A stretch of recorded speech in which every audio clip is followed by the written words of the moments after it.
Hey, welcome to NASA Edge. An inside and outside look at all things NASA.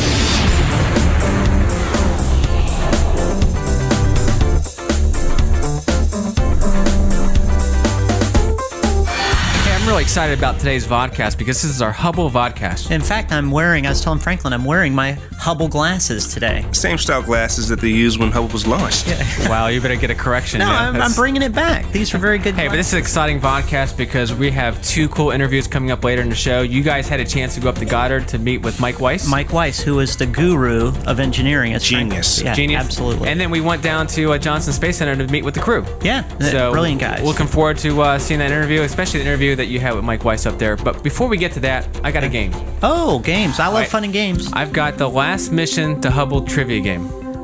Okay, but I got to just dispute. I don't think it should be considered the last mission. I'm holding out hope that we'll talk about that later. I know you don't like it being last mission, but it's the last mission to Hubble trivia game. Okay. Right? And it's going to be between you, Franklin, and we have a guest online. Her name is Brittany Salzer from up north. From up north. You might remember who she is. Brittany, hello. Hi, how are y'all? How's everything Pretty going? good. Good. Hello, Brittany. And Blair, do you remember Brittany? No, I have to be honest, I don't. She is our web producer for Technology Review magazine. Oh, hey, well, she should be disqualified for the quiz. Why is that? Because she's going to be really smart.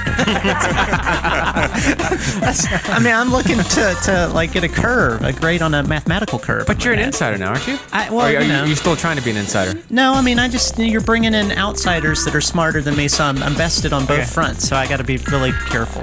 Well, Brittany, are you ready to play? I'm ready. Each question is worth 1 point. All right, so the way we're going to do it is, Brittany, you are on an honor system. Guys, if you could, close your laptops because you're not allowed to use computers here. You just have a piece of paper and a pencil. Guys, can I use Ron as my lifeline? Question number 1. Yep. This is true or false. The weight of the payload is the heaviest ever carried aboard the shuttle on a Hubble servicing mission. Question number 2. This is multiple choice. Oh, good. Hubble is about the size of A minivan, B, the Ares 1 upper stage, C, a school bus, or D, a 747 fuselage. Brittany, any thoughts on this before I write my answer? No, not just Can't share. Can't share. Question 3. This is fill in the blank. Okay. The Hubble servicing mission launch will mark first time since July 2001 blank. Okay, technical question on this. No technical question, you just got to fill in the blank. Okay, but can we get points for creativity if we're wrong? No points of creativity now. This is just a fill in the blank, not an essay. Not an essay, just... All right. How you doing on this question, Brittany? I think pretty good. I think I got this one. There's a few I'm a little shaky on, but The Hubble Space Telescope was launched in April 1990. What won Best Picture at the Academy Awards 1 month before? Was it A, Dances with Wolves, B, Driving Miss Daisy, C, Rain Man, or D, The Silence of the Lambs? Yeah, I've got this one. Okay, I've locked this one. All right. okay. Yeah, This perfect. is the only one you got right. Now I know why I didn't remember Brittany. Our original conversation probably was very similar to this. Okay, here's the bonus question. Why is this the 5th servicing mission of Hubble if it's called SM4? Okay, Brittany, we're going to go with you first. I chose true. True. True. Correct. That's a correct answer. Yes. Very good. Okay. Yes. All Not right. bad. Everyone gets a point. One down. Okay, number 2. Hubble is about the size of what, Brittany? I went with the school bus on this one. School bus? Okay. What'd you say? That was C. I went C, with what'd the you school say? bus. School bus. Okay, school bus is correct. Very good. Next question. The Hubble servicing mission launch will mark the first time since July 2001. This is a tough one. Yep. Brittany, what do you think? On this one, I wrote that this is the first time that 2 shuttles were on pads 39A and 39B. Whoa, that was a pretty good guess. What'd you say? Ooh, that's exactly what I said. You said that too? I said 2 shuttles have been on pad. I didn't go so far as to provide numeric detail. What'd you say? 2 shuttles were on both pads. That's the correct answer. Yes. Great job. Okay. I'm talking Do about. I get a bonus point for actually naming the pad? Yeah. I think so, yeah. Yeah. Brittany, in your case, yes, we'll give you a bonus point. And I'm feeling good about the next question. Oh, great. I think I got Okay. that one. The Hubble Space Telescope was launched in April 1990. What won Best Picture at the Academy Awards 1 month before? And what do you think, Brittany? I guessed on this one. I had to go with B, Driving Miss Daisy? Driving Miss Daisy. Ooh, interesting. What do you say, Franklin? Morgan Freeman? Driving Miss Driving Miss Whoa. Daisy. Because they're both wrong. It's Dances with Wolves. Wow. Answer is B, Driving Miss Daisy. That is not true. Whoa, Actually, movie buff over Now there. here's what I did. Dances with Wolves came out the year after. All right. Rain Man came the year before. Yes. And then Silence of the Lambs came 2 years after. I knew Silence of the Yeah. Lambs wasn't it. Okay. All right. It's okay. You're only one down. Okay. Well, you got a bonus here. So Okay, all right. Okay. Here's the bonus. I think it's because the servicing mission 3 was actually divided in half, so they made an A and B out of it because of the operations they had to do. So you're saying there's an A, there's a SM3A and a B? Yes. Okay. Because I boned up on my Hubble history before we started, it is because they split the mission SM3 into 2 parts, A and B. What's your answer? I thought it was canceled after the space shuttle tragedy in 03. No, they're correct. It's SM3 was divided into 2, so that was technically that's 4 missions, and this is the 5th mission, even though it's called SM4. Well, that's very interesting. Okay, for well, them. let's tell the point. Well, you actually did. Hey Blair, like I always say, www.nasa.gov will get you. Well, Brittany, you actually got them all right, and you had the half point. What'd you have? I have them all. Yeah. Okay, well, that was a great game. I mean, That was not a great game. That was a lousy game. I was actually disappointed that you didn't get the Driving Miss Daisy. 'Cause I thought that was for you. I'm 40. What can I say? Or soon to be, and I'm losing my memory. I'm sorry. I apologize. Well, I was just thinking of because Morgan Freeman was just in a couple of movies these past couple months. Right.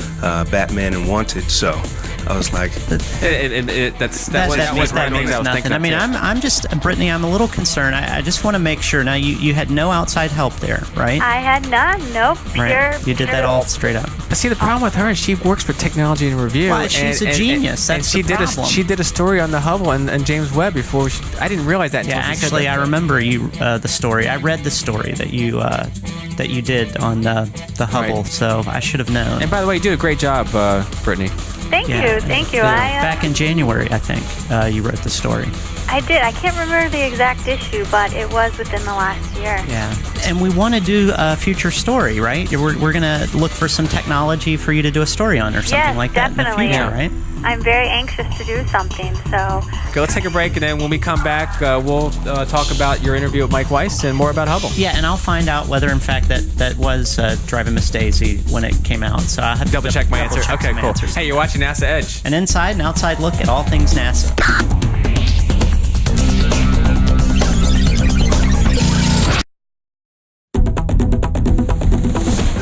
welcome back to NASA Edge Quiz Show Edition. It's also an inside and outside look at all things NASA. That's good. I did do some research, and I now know why I got the question wrong about the movies. Dances with Wolves won Best Picture for 1990, Right. But that ceremony would have been in the spring of 91. The reason you got it wrong because it's just like the SAT. You have to read the question. You have to understand it. You have to. I tell you what. Let me give you another question to redeem yourself. Okay. Because I Is this- have it's like double or nothing? I have number of questions. All right. This is a fill in the blank. Okay. All right. Fill in the blank. I got it. Already feel good about it. During a typical orbit, Hubble approximately uses the same energy as blank 100-watt light bulbs.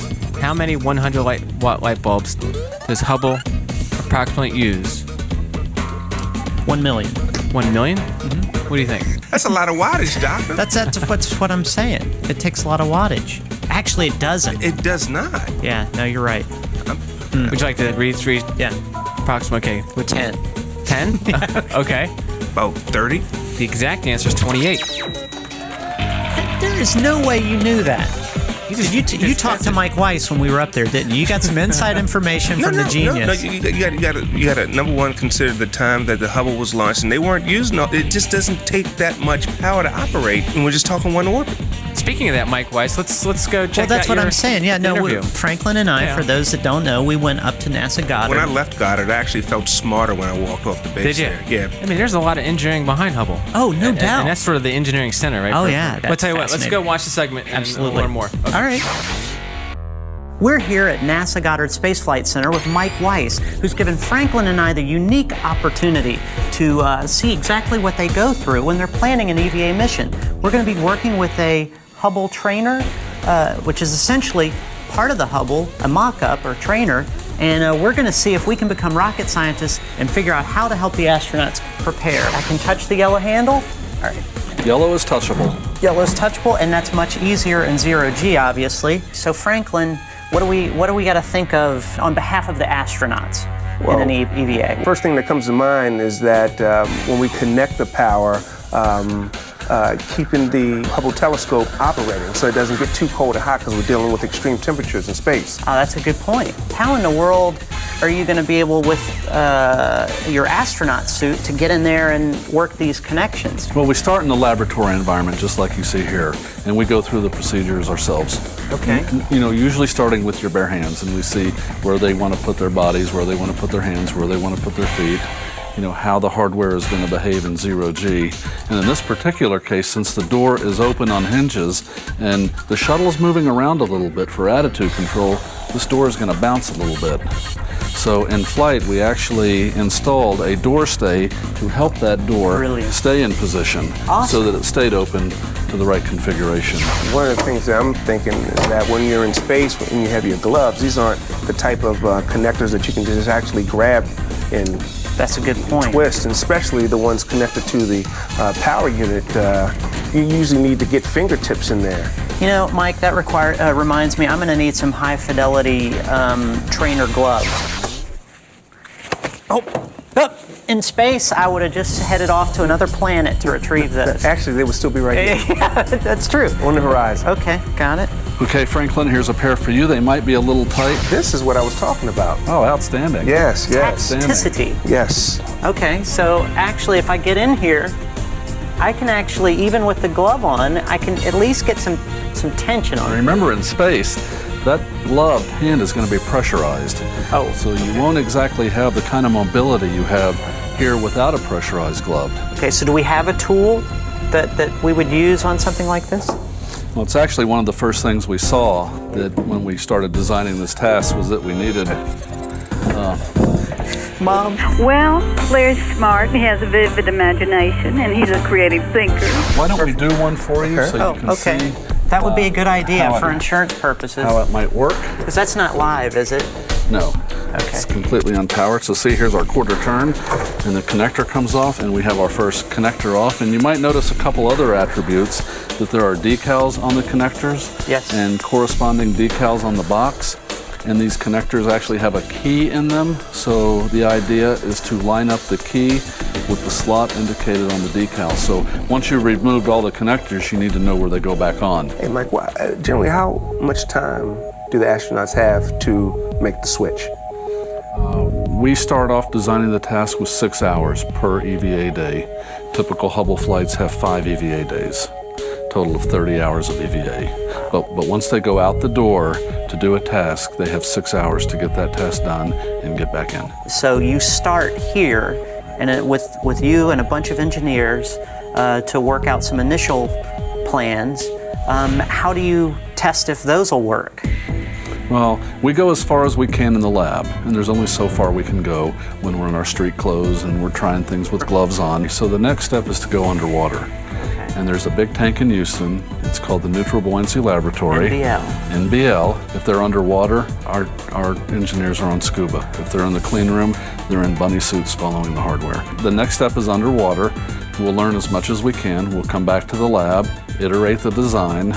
It's really just the scientific method applied. For all of the EVAs that you have planned for SM4, you have high-fidelity trainers that you've used to help determine their agenda or the procedures that they're all going to go through. Exactly. Is there any chance that we could get into the clean room, maybe? What we'll do is go down to the vestibule, gown up, and head into the clean room. Well, I did shower today. I don't know if that You're going to counts. get another shower. Well, actually, that's important. I'm glad you did that. Well, here we are. Welcome to the world's largest clean room.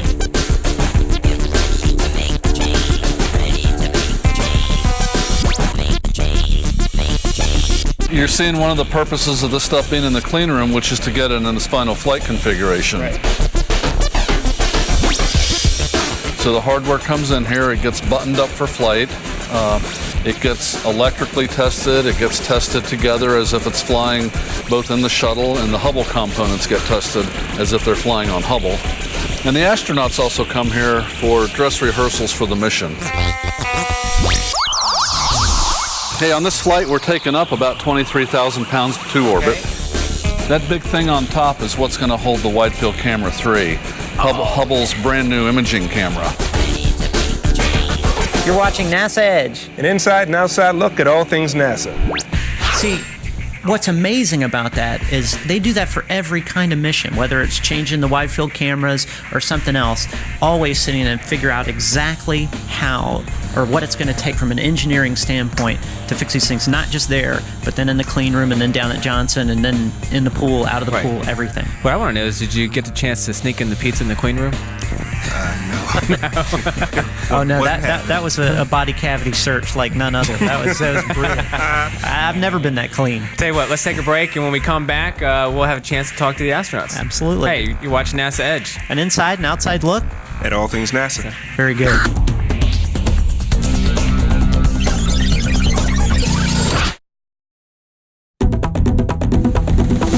Welcome to NASA Edge. An inside and outside look at all things NASA. Hey, before we get... You're mocking me. That's okay.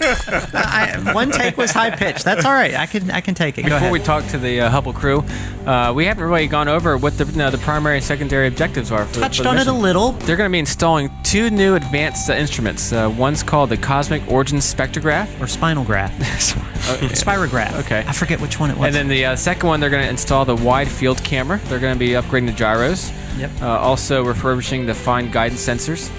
Replacing some batteries. Some battery work, which we talked with Mike about. And also the new outer layer blanket layers. They're going to be replacing thermal insulation on several bays of the telescope. Which is why, again, I hate to say it's the last mission. I mean, because if they Yeah, need you're more, still stuck on that, aren't you? Need more blankets. We'll get to that at the end of the show, okay? If you want to learn more about Hubble, you just have to go to www.nasa.gov/Hubble, and you can learn all about the mission, the servicing mission, and what Hubble's done over the past 18 years. Yeah. Can I take one more shot at the quiz? I'd like another shot. All right, cool. And these are all Hubble-related questions. Yes. And after rewatching the Mike Weiss thing, I'm feeling good again. For you, the home viewer. Okay. Yes.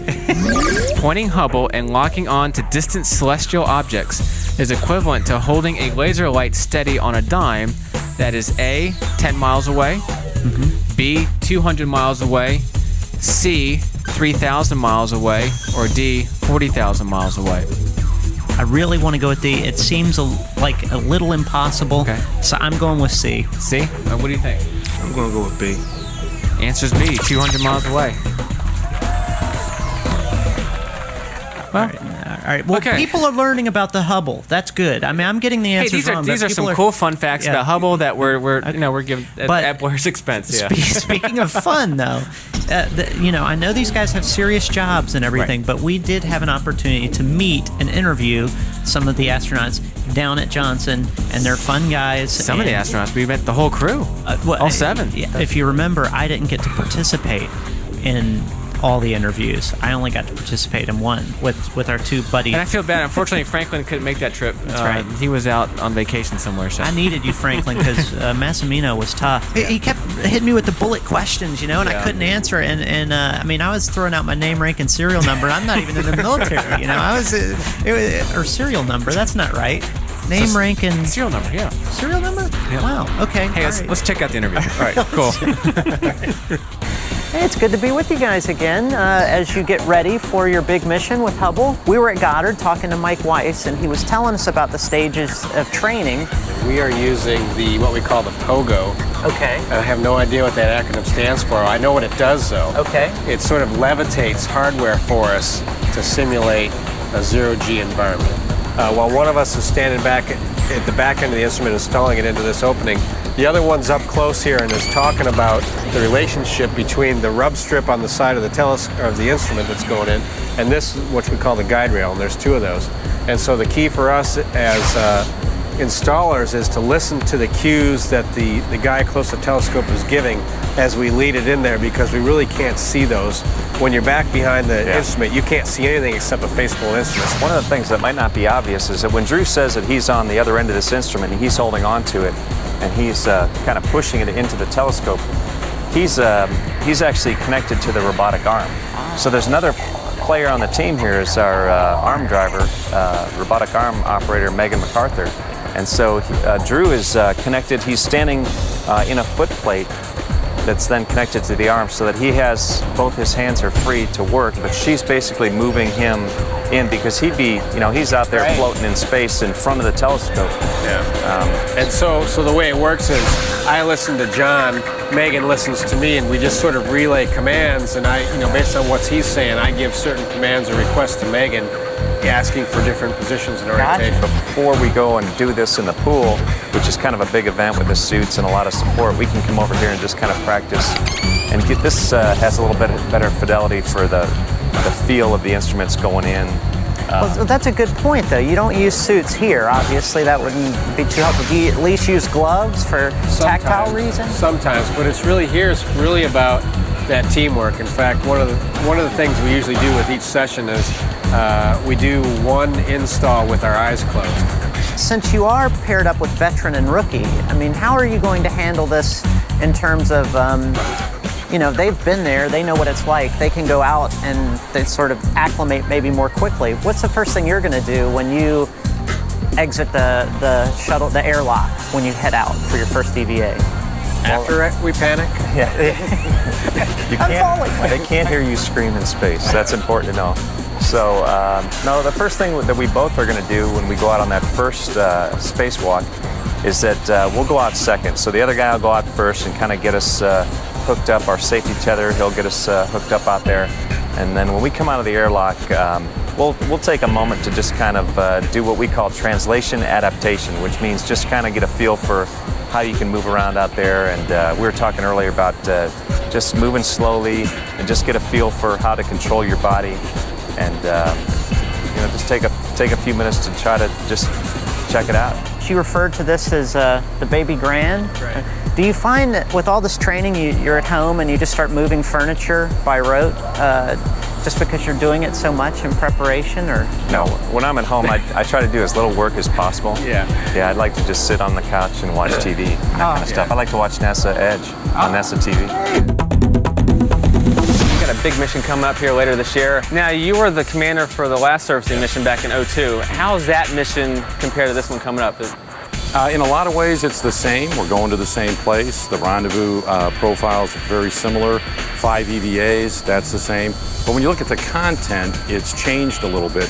We're starting to do some repairs of boxes inside the telescope. On the last mission, we pulled things out and put new boxes in. Right. We're doing some of that, but we're also opening boxes up and pulling computer cards out. You guys are going to be busy with 5 EVAs and repairing that Hubble and replacing equipment. That's going to be the one problem with going back and doing it again is that I remember the last flight, how hard it was, how hard we worked. Whereas before, I just, this will be fine, it'll all work out. And then, whoa, this is a lot of work. What are the other responsibilities that you have during this mission?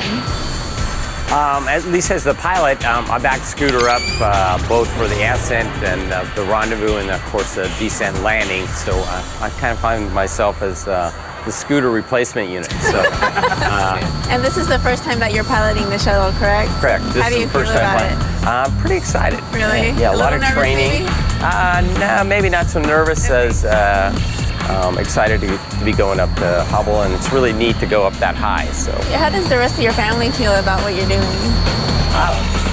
At least my kids are pretty excited. I've been flying since I was 17 years old, so this is just another flying job to them. My neighbor said, you're the mission commander. What do you really do up there anyway?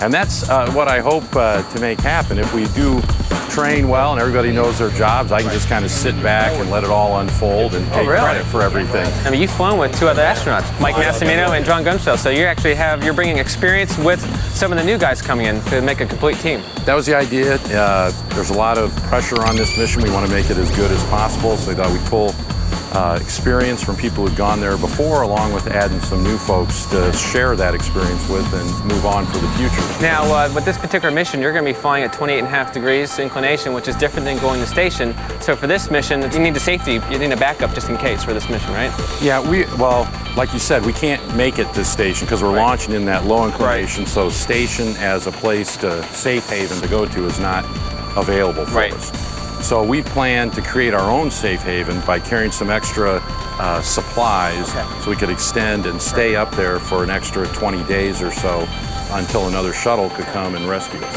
And this is an 11-day mission? Yes, it's 11 days, plus we have a couple of days of consumables to get good weather to land. There was a certain pilot that buzzed the tower in Top Gun back in '86. Is that correct? There was a pilot who did that, yes. And the nice thing is if it was just a pilot who buzzed the tower, the wings would have gotten peeled off by the Navy. But because we were making a movie, they told me I had to buzz the tower. And I said, okay, good to go.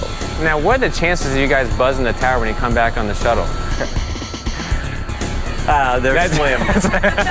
We're coming in at 18-degree glide path, and we've got one chance to land. So we're going to make sure we use it. I told Ray J I'm only going to take the first landing. If we go around, he can have the second one. Well, thanks, Scott and Greg. Good luck on the mission. We're going to be watching you, and we'll be down at the launch to check you guys out. Appreciate that. We'll see you. Thank you very much. Yes. Okay. Thank you, Jackie. Thank you very much. Thank you. Thanks.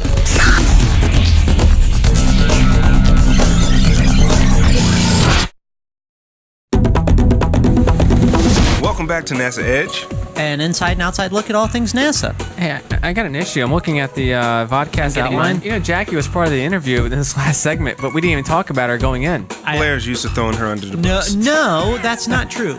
I know you got to email her, but let's talk to her right now. Hey, Jackie? Yep. So what do you think about that? I'm really disappointed. I really thought this was a team effort. I can't believe you forgot me. I did hear you were a little jealous of my joining the team. Wow. Oh, man. You know these guys. You know that they would say anything to abuse me. No, it was the Massimino thing. He was, like I said, you were there. You remember how he scared the daylights out of me in a good way because he's a nice guy. Dave, what's going on? So that made you forget about me? I forgot about everything. Since we interviewed Megan MacArthur and Mike Massimino, why don't you go ahead and introduce the segment? Okay, great. Well, I had a great time with this interview, and I think Chris and I would love to share it with everyone else, so check it out. Hey, we're in the virtual reality lab with Megan MacArthur and Mike Massimino as they are training for the STS-125 mission, the Hubble servicing mission. Right now we are going to practice one of our spacewalk tasks, and so we've got one guy on the arm, we got another guy standing by to assist that, and I'm driving the arm to put the first guy into position. So the view that you see here on the screen, this is what you would see inside the shuttle? This would be like me looking out the back window of the shuttle, yeah. Mike, can you tell us how this is going to help your mission, this type of training? Yeah, the cool thing about it is being virtual reality, it allows you to go into the environment. So I can look around here, and right now I'm looking around the payload bay of the orbiter, and I can see where our equipment's going to be, and it's really very, very well thought out and planned, so it's high definition. They have it look just like it would be on orbit. And I can look now, I'm looking at the telescope itself, and I can see the handrails, and I can put my hands on where the handrails would be, and I can move around and go around the telescope.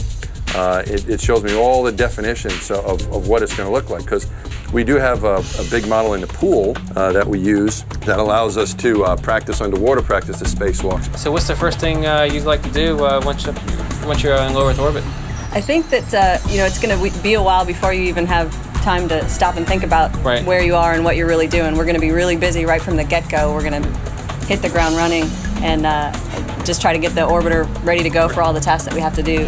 If I get a chance to breathe, I'll be wanting to look out the window and look at the Earth go by. And you've been on the Hubble mission before. I have, yes. So how does this help, now that you have that experience, is it a huge difference? It is a big difference when you're actually there. That day's a big day. You know, you've been training for a while, and for your entire life, you haven't had a chance to spacewalk. So that first spacewalk day is a big day. What this thing can't really simulate that well is what you're going to see when you're looking around you.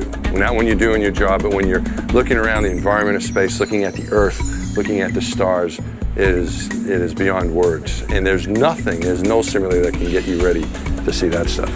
It can be a pretty constant stream of communication while we're moving the arm, while we're trying to fine-tune the position, and I have to rely on the guy that's on the boom or the free float guy to help me stay away from some of the objects. Like I have a lot of great camera views, but I don't have necessarily a camera view that's going to show me how far away I am from the telescope all the time. So I'm really relying on them to give me that distance, because the last thing I want to do is bump into one of them or bump into the telescope. That would be really bad. Day for Mike too, it would be a bad day for all of us. So we always go out in pairs. It's a team game. You don't go out by yourself, so you always have a partner that you're working with.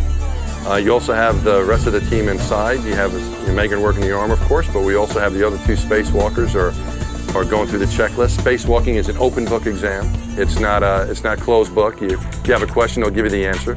So they're following through the checklist and making sure we do what we're supposed to do and helping us out. And Scooter's being the commander, making sure everything goes smoothly. And Greg Johnson, Ray J, is working our video.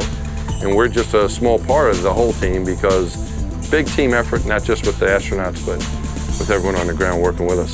the visual product that they create here, they have lots of different versions of it, and I have a version that I can run on my laptop, which is invaluable to me when I'm thinking about planning a new move, because I can look at, where the crew member's head is going to be and, how they can reach whatever it is that they need to get to. So take a snapshot picture and send it back to the EVA guy and say, is this what you were thinking? Is this what you wanted to be? And yeah, it works really well. It's a very, very valuable tool. Then when we get in the pool, where, time is money, we already have an idea of where we want to go.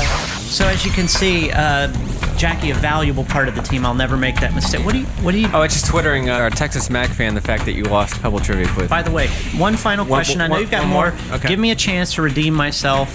The farthest objects Hubble has seen are galaxies well over blank light years away. 25 billion. Oh, it's multiple choice. Multiple choice. Oh, okay. I'll wait for the answers. 5 million light years away, 12 parsecs, not light years, 2 trillion light years away, or 12 billion light years away. I'm going with B. I'm going with parsecs because that sounds really cool.